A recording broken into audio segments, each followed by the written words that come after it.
kita dianjurkan untuk mengingat dan mengenang orang-orang yang baik sebelum kita.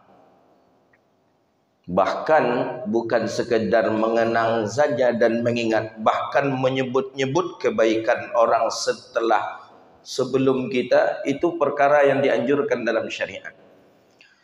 Berapa banyak orang-orang yang baik sebelum kita, dan bahkan sebelum Nabi Muhammad SAW, Nabi sendiri mencantumkan di dalam salat itu tanda orang yang baik sebelum Nabi Muhammad, Nabi Ibrahim alaihissalam. Dibunyikan di dalam salat, kan ketika at-tahiyyat kita, Nabi Ibrahim, itu tanda Nabi Ibrahim orang yang baik sebelum Nabi Muhammad SAW. Kita, adakah orang yang baik sebelum kita? Pasti ada. Yang mengenalkan iman kepada kita, yang mengenalkan akidah kepada kita, yang mengenalkan halal haram kepada kita. Siapa dia? Ulama, para nabi, para sahabat, para salafus saleh. Jangan kita menganggap kita ni lebih baik daripada orang sebelum kita. Oh, enggak. Jauh orang sebelum kita lebih baik dibandingkan dengan kita hari ini.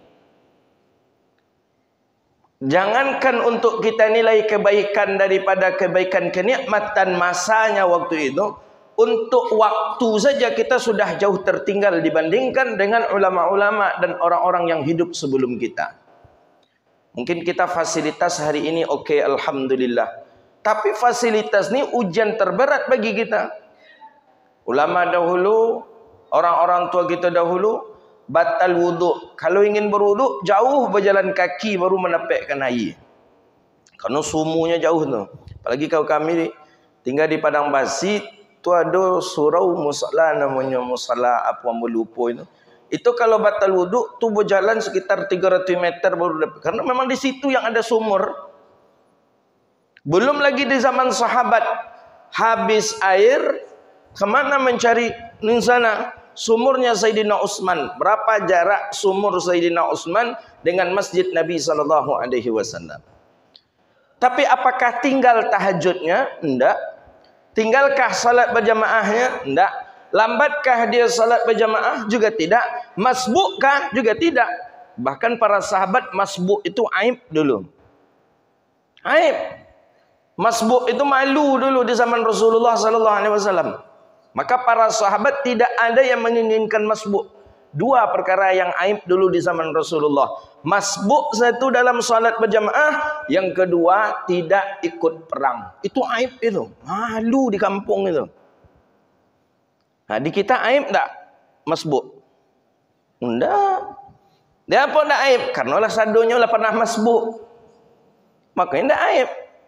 Dulu di zaman Rasulullah aib, malu. Kalau seandainya Nabi salam, Assalamualaikum warahmatullahi, Assalamualaikum warahmatullahi. Kalau ada sahabat yang berdiri, itu malu. Kenapa? Karena dipanggil Rasulullah. Imbau Nabi, lima tata'akhir salah. Kenapa? Ada apa? Kenapa engkau terlambat salat?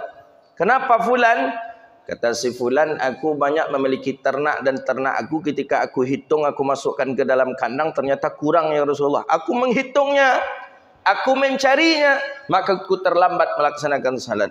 Satu lagi, fulan kenapa? Fulan kenapa? Fulan kenapa? Malu. Akhirnya tak ada sahabat yang masbuk karena takut ditanya oleh Rasulullah sallallahu alaihi wasallam. Hari ini siapa yang berani menanya makmum yang masbuk? Imam berani menanya? Pengurus masjid berani nak bertanya?